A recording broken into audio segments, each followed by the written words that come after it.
बिल्कुल सही है। अच्छा, जिस तरह आपने डॉक्टर साहब ये बात कही आगाज़ में कि जो वैक्सीन है उसका कुछ साल के लिए असर रहेगा, तो क्या इसके नेक्स्ट सोल्यूशन की तरफ हम कैसे बढ़ेंगे? कोई बूस्टर डोज लगेगी या फिर से दोबारा वैक्सीनेशन होगी, या इन चीज़ों से महफूज रहने के लिए जिस तरह आप ये कह रहे हैं कि इसके मुख्तलिफ अशकाल हैं और ये इसी तरह से शक्लें बदलते हुए हमें कहीं ना कहीं इसका सामना रहेगा, बट हिफाजती तदाबीर और ये सारी चीज़ें जो है हमें अपनाए रखना है ताकि हम इससे महफूज रहें, तो क्या कहेंगे कि उसके बाद क्या फिर बूस्टर डोज की तरफ हमें जाना होगा, या क्या किस तरह से बचाव मुमकिन हो पाएगा? जी बिल्कुल, इसमें पहली तो हमारी पब्लिक से ये रिक्वेस्ट होगी कि बहुत सारे लोग अभी तक इस कन्फ्यूजन में हैं कि वो वैक्सीनेशन करवाएं या ना करवाएं। ठीक है। तो उन सभी से रिक्वेस्ट है कि वैक्सीनेशन ज़रूर करवाएं, सभी करवाएं, अनटिल अनलेस कोई ऐसा मरीज़ है जिसे कोई बहुत पेचीदगियाँ चल रही हैं, वो अपने डॉक्टर से मशवरा करे, अगर उसका डॉक्टर सजेस्ट करता है तो वैक्सीनेशन ज़रूर करवाए, दोनों डोजेज लगवाएं दरमियानी वक्फे के साथ। ठीक है। फिर उसके बाद जिन लोगों को सेकंड डोज लगवाए 6 महीने का अरसा गुजर चुका है, वो बूस्टर भी लाजमी लगवा लें। इसमें एक बात याद रखनी चाहिए कि वैक्सीनेशंस में अगर आप अंडर वैक्सीनेटेड हैं, यानी 2 डोजेज लगनी थी और आपने 1 लगवाई, उसका तो आपको नुकसान होगा। लेकिन अगर आपको 2 लगनी थी आपने 3 लगवा ली, उसका कोई, बल्कि 6 महीने साल के बाद 1 और लगवा ली, तो इसका इतना नुकसान नहीं होगा। इसलिए जो एक्स्ट्रा चीज है अगर आपको मिल रही है तो आप करवा लें, अगर आपको शक भी है तो आप एक्स्ट्रा कर सकते हैं। ठीक है। लेकिन अगर आपको डाउट है तो आप अंडर वैक्सीनेटेड आपको किसी सूरत नहीं होना चाहिए। बिल्कुल सही। अच्छा, ओमिक्रॉन के हवाले से मैं ये पूछ रहा था, नए जो वेरिएंट है कि पाकिस्तान में तो अल्हम्दुलिल्लाह अभी तक इससे महफूज ही हैं लोग, कोई केस आपको रिपोर्ट होते नज़र तो नहीं है? हाँ जी, देखिए अभी अल्लाह का शुक्र है कि फ़िलहाल तो कोविड के कोई ऐसे सच सर्ज नहीं है पाकिस्तान में। कोविड के बहुत फ्यू स्कैटर्ड केसेस रिपोर्ट हो रहे हैं, ज़्यादा नहीं है। ठीक है। तो दूसरी बात यह है कि पहले जितने भी वेरिएंट्स थे और अभी भी जो वेरिएंट आ रहा है, इस वेरिएंट को अलहदा से आइडेंटिफाई करने के लिए ख़ास डायग्नोस्टिक किट की ज़रूरत होती है, ख़ास किस्म का टेस्ट होता है जिसे जीनोमिक सीक्वेंसिंग बोलते हैं, और वो पाकिस्तान में शायद कोई 1-2 जगह पे हो रही है, हर जगह पे और इतनी आसानी से करना पॉसिबल नहीं है। ठीक है। तो आप हर पेशेंट के बारे में ये नहीं बता सकते कि ये इंडियन वेरिएंट है या ओमिक्रॉन वेरिएंट है, जो भी है। और पिछले काफ़ी महीनों से जब खासतौर पे यूके इंडियन वेरिएंट आया था, लोग पूछते थे कि कौन सा वेरिएंट है, तो हम उन्हें बता नहीं पाते थे, हमारे पास अभी गवर्नमेंट ने फैसिलिटी नहीं दी।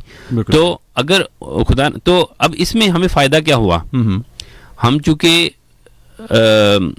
इस चीज़ का इल्म नहीं रखते थे कि हम किस वेरिएंट को डील कर रहे हैं, लेकिन कोविड-19 का एक जनरल ट्रीटमेंट दे रहे थे, तो उससे भी बहुत सारे पेशेंट रिकवर कर रहे थे। तो उससे आपके अंदर एक कॉन्फिडेंस आता है कि जिस तरह आप पहले 4 वेरिएंट डील कर चुके हैं, आपको पता ही नहीं था कि उनमें खतरनाक भी थे और कम खतरनाक भी थे। तो इसी तरह इसी प्रोसेस के तहत इन्हीं फैसिलिटीज़, एग्जिस्टिंग हेल्थ फैसिलिटीज़ में ये वाला वेरिएंट भी इंशाल्लाह डील होगा, और इसमें भी बहुत ज़्यादा हाई डेथ रेट एक्सपेक्ट नहीं किया जा रहा। बिल्कुल सही है, बस हमें संजीदगी से लेना है इन चीज़ों को। ये जो है वो ज़रूर हमें इसको कायम रखना है। जिसको एक दफ़ा हो जाए कोरोना और उसके बाद सेहत याब हो जाने के बाद उसको दोबारा चांसेस हैं कोरोना होने के? ये अभी बात हो रही थी कि अभी तक ये जो 2 साल का हमारा एक्सपीरियंस है वो तो ये बताता है कि अगर एक दफ़ा कोविड हो तो दोबारा नहीं होता, लेकिन बहुत अगर कोई रेयर चांसेस हैं, कोई लाखों में 1, 2, 3 केस अगर री इन्फेक्शन के मिलते हैं तो उसे आप एक स्टैंडर्ड के तौर पे सेट नहीं कर सकते, मेजॉरिटी में ऐसा नहीं होता। ठीक है, बिल्कुल सही जी कि दोबारा जो है वो उसके, लेकिन कोशिश हमें फिर भी ये करनी है। अब जिस तरह वेरिएंट, जिस तरह आपने आगाज में ये बात समझाने की कोशिश की है तमाम लिस्टर्स को, इस चीज़ के ऊपर हमें ज़रूर जो है वो इसको जहन नशीन करना है इस बात को कि अशकाल बदलता रहेगा, लेकिन हमें फिर भी हिफाजती तदाबीर जो है अपनाए रखनी है ताकि हम महफूज रह सकें। वो चाहे वबा इतनी असर हमारे ऊपर रखे या ना रखे, लेकिन फिर भी हमने उससे बचना है, महफूज रहना है, ताकि हमारे इर्द गिर्द का जो माहौल है वो भी ख़राब ना हो। किसी एक इंसान की गलती की वजह से ऐसा ही होता रहा है सर कि ये इसी तरह से फैलती रही, इसी तरह से ट्रांसमिट हुई है कि लोग जो हैं वो हिफाजती तदाबीर इख्तियार करना छोड़ गए थे। जब आगाज़ की हम बात कर लेते हैं तो उसके बाद जब लॉकडाउन की तरफ बढ़े, गवर्नमेंट को ये जब सख्त फैसले लेना पड़े तो उसके बाद फिर इसमें कमी देखी गई। और जब हम देखते हैं कि छोटी ईद जैसे ही गुजरी, लोग शॉपिंग के लिए जैसे ही बाहर निकले, बाजारों में रश और सारा कुछ, उसके बाद केसेस की तादाद जो है वो बढ़ गई थी। और फिर उसके बाद पहले तक तो लोग जो है वो वैक्सीनेशन की तरफ नहीं बढ़ना चाह रहे थे, नहीं करवाना चाह रहे थे, नहीं करवानी जी। एक अजीब सी एक आपको पता होगा कि एक बात जो वो सर्कुलेट होती रही कि 2 साल के बाद हम लोग जी हम इस दुनिया से चले जाएंगे।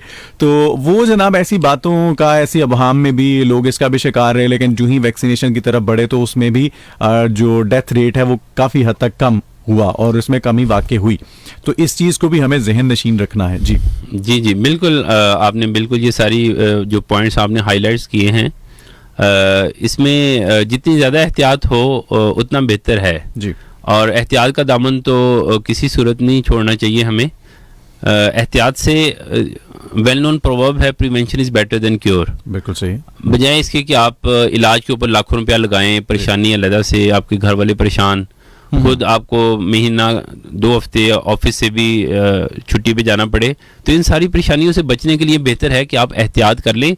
और हमेशा एहतियात आपको सस्ती भी पड़ती है, इससे आप परेशानी से भी बचते हैं। बिल्कुल सही होगा। जनाब आप सुन रहे हैं प्रोग्रेसिव पाकिस्तान, मैं हूं आप लोगों के साथ आतिफ खान और मुझे ज्वाइन कर रखा है, मेरे साथ मौजूद हैं जी स्टूडियोज में आज डॉक्टर अहमद फारूक साहब।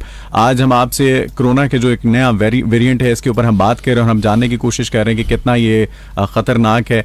जैसा कि आप जान रहे हैं कि मुख्तलिफ अशकाल हैं इसकी और ये अपने रंग बदलते बदलते आता रहेगा और सर्दियों में ख़ास तौर पे इसका जोर ज़्यादा होता है। अब जैसे ही आपने देखा है कि ठंड का मौसम शुरू हुआ, जैसे ही ठंड जो है वो आई उसके बाद से एक नया वेरिएंट जो है वो उसका सामना हमें करना पड़ रहा है, लेकिन हम इंशाल्लाह इससे भी वैसे ही महफूज रहेंगे जैसे हमने पहले कोशिश की, हिफाजती तदाबीर को इख्तियार किए रखा और पहले की तरह अब भी हम यही कोशिश करेंगे कि हम अपने साथ साथ अपने इर्द गिर्द के लोगों की भी हिफाजत करेंगे और ये तभी मुमकिन है जब आप किसी भी चीज़ को संजीदा लेंगे। हमारी ये सबसे बड़ी जो एक समझिए कि नाअहली है वो ये है कि हम किसी भी चीज़ को तब एक्सेप्ट करते हैं जब उसके नुकसानात हमारे सामने होते नज़र आ रहे होते हैं। हमें इस चीज़ को उस वक्त जो है वो मान लेना चाहिए, तस्लीम कर लेना चाहिए जब इसके बारे में किसी भी चीज़ को लेके जब भी कोई बात की जा रही है तो हिफाजती तदाबीर इख्तियार करने में कोई ऐसी आपको कोशिश नहीं करना पड़ती कि जिससे आप